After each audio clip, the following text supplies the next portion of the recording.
بزرگ یعنی اللہ کا نیک بندہ بنے گا ہی جب اللہ رسول کی فرما برداری کرے گا، بے شک قرآن پر عمل کرے گا۔ یہ تو یوں اگر ہم بظاہر نیک کہلاتے ہوں اور ماں باپ کے لیے اذیت کا باعث بنتے ہوں، تکلیف کا باعث بنتے ہوں، دل آزاری کا باعث بنتے ہوں، تو پھر کہ یہی تیری جنت ہیں، یہی تیری دوزخ ہیں۔ سبحان اللہ۔ تو ماں باپ کی فرما برداری، اطاعت، شفقت، مہربانی، جیسے کہ بزرگان دین کے متعلق فرمایا تو ایک واقعہ سیدنا بایزید بستامی رحمۃ اللہ تعالی علیہ کا کہ سخت سردیاں تھیں، سخت سردیوں کی ایک رات تھی، ماں نے پانی مانگا، اللہ، آپ پیالہ، آپ خورا، گلاس جو بھی اس وقت اویلیبل ہوگا اس میں پانی بھر کے لے آئے۔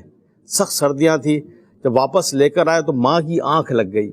اب ایک طرف تو ماں کی پیاس، ایک طرف ماں کی نیند، ہے تو جگانا، بیدار کرنا گوارا نہ کیا اور وہ آپ خورا، پیالہ یا گلاس جو بھی تھا لیے کھڑے رہے۔ اللہ، تھوڑا اس میں سے پانی ٹپکتا رہا، یعنی اتنی شدید سردی تھی کہ پانی ٹپک ٹپک کے وہ برف جم گیا اور ان کی انگلی سے چپک گیا۔ اتنے میں ماں کی آنکھ کھلی تو ماں نے دیکھا کہ بیٹا کھڑا ہے۔ سبحان اللہ۔ تو ماں کو حیرت بھی ہوئی کہ اس ٹائم تک کھڑے، ماں آپ نے پانی مانگا تھا۔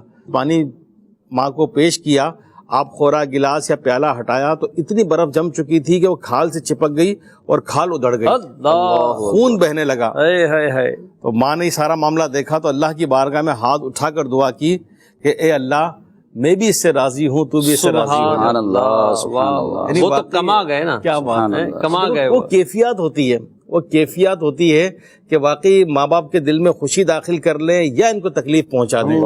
جب بچے چھوٹے ہوتے ہیں تو ماں باپ کو ان سے توقع بھی نہیں ہوتی، کیونکہ بچے چھوٹے ہیں، ابھی تو ان کو توجہ کی ضرورت ہے، اور ماں باپ کے اندر قوت، طاقت، ایک انرجی ہوتی ہے، وہ محنت مشقت کر لیں گے، باپ کما کر لے آئے گا، ماں گھر سنبھال لے گی، پکا لے گی، کھلا دے گی، سارا گھر مینیج کر لے گی۔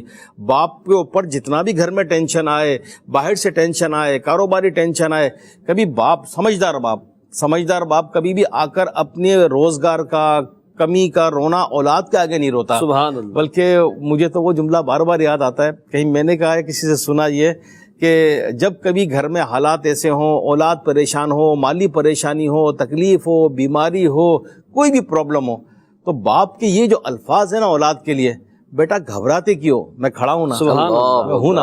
اب یہ دو الفاظ جو ہے نا، یہ اولاد کو ایسا کر دیتے ہیں کہ میرے اوپر کوئی سایہ ہے، میرے اوپر کوئی مگر سائبان ہے۔ اور جب گھر سے باہر نکلتے ہیں اور ماں کہتی ہے کہ بیٹا جا اللہ کے حوالے، تو یہ دو الفاظ ایسے ہیں کہ لگتا ہے کہ میرے گرد حصار ہو گیا ہے۔